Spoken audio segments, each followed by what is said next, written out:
स्वागत है आपका मेरे YouTube चैनल ऑनलाइन स्टडी पे। तो प्राचीन इतिहास के इस सीरीज में आज हम मौर्योत्तर काल के इस पार्ट 2 वीडियो में हम 30 महत्वपूर्ण प्रश्न डिस्कस करेंगे। पिछले वीडियो में हमने शुंग वंश, कन्या वंश और सातवाहन वंश के 30 महत्वपूर्ण प्रश्न डिस्कस किए थे और इस वीडियो में हम उसके आगे के जो 5 वंश हैं जिनमें चेदी या फिर महामेघवाहन वंश, इंडो ग्रीक, इसी को हिंदी यूनानी भी कहते हैं, शक, पहलव या फिर पार्थियन और कुषाण वंश के जितने भी महत्वपूर्ण प्रश्न हैं जो प्रीवियस ईयर पीसीएस, सीजीएल या फिर अन्य कॉम्पिटिटिव एग्जाम्स में पूछे गए हैं तथा जिन प्रश्नों की आने वाली विभिन्न प्रतियोगी परीक्षाओं में पूछे जाने की संभावना है, आज हम उन सभी प्रश्नों को डिस्कस करेंगे। तो आइए मित्रों, शुरू करते हैं आज का वीडियो। आज के वीडियो का जो पहला प्रश्न है वह है चेदी वंश का संस्थापक कौन था? तो इसका सही आंसर होगा महामेघवाहन। और चेदी वंश कलिंग में इनका साम्राज्य था। कलिंग तो ये वर्तमान का उड़ीसा का जो क्षेत्र है यही कलिंग। और हाथी गुम्फा अभिलेख से स्पष्ट रूप से हमें पता चलता है कि इस वंश की स्थापना महामेघवाहन नामक व्यक्ति ने की थी और इसलिए इस वंश का नाम महामेघवाहन वंश पड़ा। अगला प्रश्न है चेदी वंश का महान शासक कौन था? तो इसका सही आंसर होगा राजा खारवेल। और ये जैन धर्म का अनुयायी था और इसने पुष्यमित्र शुंग को हराकर जैन तीर्थंकर ऋषभ देव की मूर्ति मगध से कलिंग लाने में सफल हुआ, जिसको 3री शताब्दी ईसा पूर्व में मगध का शासक महापद्मनंद कलिंग से ले गया था। अगला प्रश्न है मौर्य साम्राज्य के पतन के पश्चात भारत की उत्तर पश्चिमी सीमा पर किस विदेशी वंश ने सबसे पहले आक्रमण किया? तो इसका सही आंसर होगा यूनानियों ने किया था। इसी को हम इंडो ग्रीक या फिर बैक्टीरियाई के नाम से भी जानते हैं। तो ये तीनों का मतलब सेम ही होता है। अगला प्रश्न है इंडो ग्रीक वंश का संस्थापक कौन था? तो इसका सही आंसर होगा यूथिडेमस, जो कि 212 ईसा पूर्व में इंडो ग्रीक की स्थापना करता है। अगला प्रश्न है किस हिंद यूनानी शासक को भारत की सीमा में सर्वप्रथम प्रवेश करने का श्रेय दिया जाता है? तो इसका सही आंसर होगा डेमेट्रियस प्रथम, जो कि यूथिडेमस का पुत्र था। इसी को भारत की सीमा में सर्वप्रथम प्रवेश करने का श्रेय दिया जाता है। अगला प्रश्न है मौर्योत्तर काल में किसने भारत में हिंद यूनानी राज्य की स्थापना की थी? तो इसका सही आंसर होगा डेमेट्रियस प्रथम। इसी ने मौर्योत्तर काल में भारत में हिंद यूनानी राज्य की स्थापना की थी। आगे बढ़ते हैं। अगला प्रश्न है डेमेट्रियस प्रथम ने किस क्षेत्र को जीतकर अपनी राजधानी बनाया? इसका सही आंसर होगा साकल को इसने जीता था 183 ईसा पूर्व में। और ये साकल है, ये वर्तमान के सियालकोट पाकिस्तान का जो इलाका है वही साकल कहते हैं उसी को। अगला प्रश्न है सबसे प्रसिद्ध हिंद यूनानी शासक कौन हुआ? तो इसका सही आंसर होगा मिनांडर, जो कि 165 ईसा पूर्व से 145 ईसा पूर्व तक ये शासन करता है। और बौद्ध धर्म के वीडियो में हमने इसको डिस्कस किया था कि बौद्ध साहित्य में इसे मिलिंद कहा गया है। और बौद्ध ग्रंथ मिलिंद पन्हों में बौद्ध भिक्षु नागसेन तथा मिनांडर के बीच वाद विवाद का उल्लेख मिलता है। अगला प्रश्न है सर्वप्रथम सोने के सिक्के किसने चलाए थे? तो इसका सही आंसर होगा हिंद यूनानियों ने ही। और इसमें से भी मिनांडर जो था इसी ने सर्वप्रथम सोने के सिक्के चलवाए थे। अगला प्रश्न है भारत में प्रथम बार सैनिक शासन मिलिट्री गवर्नरशिप किसके द्वारा व्यवहार में लाया गया? तो इसका सही आंसर होगा ये यूनानियों के द्वारा ही सर्वप्रथम व्यवहार में लाया गया था।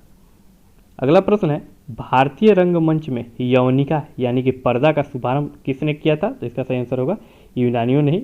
आपने देखा होगा कि नाटक वगैरह में जो पर्दा गिरता है तो ये यूनानियों की ही देन है। इसके अलावा सांचों से सिक्कों का निर्माण विधि, मुद्राओं पर राजा का नाम, चित्र, तिथि अंकित करने का प्रचलन, काल गणना, शमोत का प्रयोग, सप्ताह के 7 दिन, 12 राशियाँ, कैलेंडर वर्ष, भारत में ज्योतिष कला का विकास और हेलेनिस्टिक कला, ये जितने भी सारे हैं ये सब यूनानियों की ही देन है।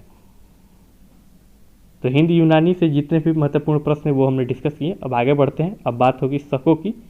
तो शक मूलतः कहाँ के निवासी थे? तो जो शक थे ये मूलतः सीरिया के निवासी थे और ये सीरिया के उत्तर में निवास करते थे तथा ये बोलन दर्रे से भारत में आए थे। अगला प्रश्न है भारतीय स्रोतों में शकों को क्या कहा गया है? तो शकों को सीथियन कहा गया है। और शक जो थे यह 5 शाखाओं में विभक्त थे। पहला शाखा इनका अफगानिस्तान में था, दूसरा पंजाब में जिसकी राजधानी तक्षशिला थी, तीसरा मथुरा में, चौथा पश्चिमी भारत में और जो 5वां शाखा था यह ऊपरी दक्कन में था। अगला प्रश्न है किसे प्रथम शक माना जाता है? तो इसका सही आंसर होगा मोगा। जिसका शासन तक्षशिला में था, पंजाब का जो इलाका था उस समय, इसे ही प्रथम शक माना जाता है। अगला प्रश्न है, छहरात वंश का सबसे प्रसिद्ध शक शासक कौन था? तो इसका सही आंसर होगा नहपान, जो कि पश्चिम भारत में इसका राज्य था और यही छहरात वंश का सबसे प्रसिद्ध शक शासक था। तो शकों की जो 5 शाखाएं थी उनमें पश्चिम भारत में फैली शाखा का ये प्रमुख शक शासक था। और पिछले वीडियो में हमने पढ़ा है कि इसको सातवाहन वंश के महान शासक गौतमीपुत्र सातकर्णी ने पराजित किया था और नहपान के सिक्कों पर इसके लिए राजा संबोधन हुआ है और इसके सिक्के अजमेर से नासिक तक मिलते हैं। अगला प्रश्न है, भारत में शकों का सर्वाधिक प्रसिद्ध राजा कौन था? तो इसका सही आंसर होगा रुद्रदामन प्रथम, जिसका शासनकाल 130 ईस्वी से 150 ईस्वी तक था और यह शकों का सर्वाधिक प्रसिद्ध राजा था। और रुद्रदामन प्रथम के राज्याधिकार में सिंध, कोंकण, नर्मदा घाटी, मालवा, काठियावाड़ और गुजरात का एक बहुत बड़ा हिस्सा था। अगला प्रश्न है, सुदर्शन झील जो कि गुजरात में है का जीर्णोद्धार किसने किया? तो इसका सही आंसर होगा रुद्रदामन प्रथम ने ही इसका जीर्णोद्धार किया था। और मौर्य साम्राज्य के वीडियो में हम पढ़ चुके हैं कि जो सुदर्शन झील का निर्माण था यह चंद्रगुप्त मौर्य ने करवाया था और इसका जीर्णोद्धार या फिर मरम्मत आप बोल सकते हैं रुद्रदामन प्रथम के द्वारा किया गया। अगला प्रश्न है, सर्वप्रथम भारत में विशुद्ध संस्कृत भाषा में लंबा अभिलेख किस राज्य द्वारा जारी किया गया? तो इसका सही आंसर होगा शक राजा रुद्रदामन प्रथम द्वारा, जो कि जूनागढ़ या फिर आप इसे गिरनार का भी अभिलेख बोल सकते हैं। रुद्रदामन जो कि संस्कृत का काफ़ी इसको प्रिय था संस्कृत भाषा, और जो ये जूनागढ़ अभिलेख है यह पूर्णतः संस्कृत में लिखा गया है और यह पहला अभिलेख ऐसा है जो कि विशुद्ध संस्कृत भाषा में लिखा गया है। तो आगे बढ़ते हैं। अगला प्रश्न है, किस वंश के शासकों ने क्षत्रप प्रणाली का प्रयोग किया था? तो इसका सही आंसर होगा शकों ने किया था। तो दोस्तों ये क्षत्रप प्रणाली क्या होती है? तो क्षत्रप एक प्रकार की उपाधि थी जो राज्यों के मुखियाओं के लिए प्रयुक्त की जाती थी और यह प्राचीन भारत की राज्य व्यवस्था की प्रणाली थी। अगला प्रश्न है, शकों का अंतिम शासक कौन था? तो रुद्र सिंह तृतीय जो कि शकों का अंतिम शासक था और इसको गुप्त शासक चंद्रगुप्त द्वितीय विक्रमादित्य ने पराजित कर पश्चिमी क्षेत्र को अपने साम्राज्य में मिला लिया था। तो ये हम जब गुप्त साम्राज्य डिस्कस करेंगे तो और डिटेल में हम इसके बारे में जानेंगे। अगला प्रश्न है, भारत में पार्थियन या फिर पहलव वंश का संस्थापक वास्तविक संस्थापक किसे कहा गया है? तो इसका सही आंसर होगा मिथ्रेडेट्स प्रथम, जो कि 171 ईसा पूर्व से लेकर 130 ईसा पूर्व तक शासन करता है। इसे ही पार्थियन या फिर पहलव वंश का वास्तविक संस्थापक कहा गया है। और जो पहलव लोगों का जो मूल निवास स्थान था यह ईरान था। अगला प्रश्न है, पहलव वंश का सर्वाधिक शक्तिशाली शासक कौन था? तो इसका सही आंसर होगा गोंडोफर्नी, जो कि 20 ईस्वी से लेकर 41 ईस्वी तक शासन करता है और यह जो होता है वह पहलव वंश का सर्वाधिक शक्तिशाली शासक था। और फारसी में इसका नाम बिंदफर्ण था, जिसका अर्थ होता है यश विजयी। आगे बढ़ते हैं। अगला प्रश्न है, किस राजा के शासनकाल में ईसाई धर्म प्रचारक सेंट थॉमस भारत आया था? तो इसका सही आंसर होगा गोंडोफर्नीज के ही शासनकाल में जो ईसाई धर्म का प्रचारक था सेंट थॉमस, यह भारत आया था। तो इससे ज़्यादा प्रश्न नहीं पूछे जाते हैं पार्थियन या फिर पहलव वंश से। तो अब हम आगे बढ़ते हैं और अब बात होगी जो सबसे महत्वपूर्ण वंश है वो कुषाण वंश से। तो भारत में कुषाण वंश की स्थापना किसने की थी? तो इसका सही आंसर होगा कुजुल कड़फिसस, जो कि 15 ईस्वी से लेकर 65 ईस्वी तक शासन करता है। और बहुत सारे बुक में अगर आपको कड़फिसस प्रथम भी देखने को मिलता है तो ये भी कुजुल कड़फिसस को ही कहते हैं और यही था भारत में कुषाण वंश का संस्थापक। तो जो कुषाणों ने पहलव वंश का अंत करके स्वयं की सत्ता स्थापित की और इन्हें यूची या फिर तोखरी भी कहा जाता है। और ये जनजाति एक हुआ करती थी और इनका जो मूल निवास स्थान था यह चीन की सीमा पर स्थित तुर्किस्तान था। तो याद रखिएगा, ये यूची जनजाति थी और इसी को तो चेरियन भी कहते थे या फिर तोखरी भी कहा जाता था। आगे बढ़ते हैं मित्रों। अगला प्रश्न है, कुषाण वंश का वास्तविक संस्थापक किसे माना जाता है? तो इसका सही आंसर होगा वीम कटफिसस, जो कि 65 ईस्वी से लेकर 78 ईस्वी तक शासन करता है। और बहुत सारे बुक में अगर इसको कटफिसस द्वितीय भी लिखा रहता है तो कन्फ्यूजन होने की ज़रूरत नहीं है आपको। वीम कटफिसस या फिर कटफिसस द्वितीय, और संस्थापक पूछेगा तो कुजुल कटफिसस या फिर कटफिसस प्रथम। आगे बढ़ते हैं। अगला प्रश्न है, भारत में सर्वप्रथम सोने के सिक्के किसने चलाए थे? तो इसका सही आंसर होगा वीम कटफिसस ने ही भारत में सर्वप्रथम सोने के सिक्के चलवाए थे।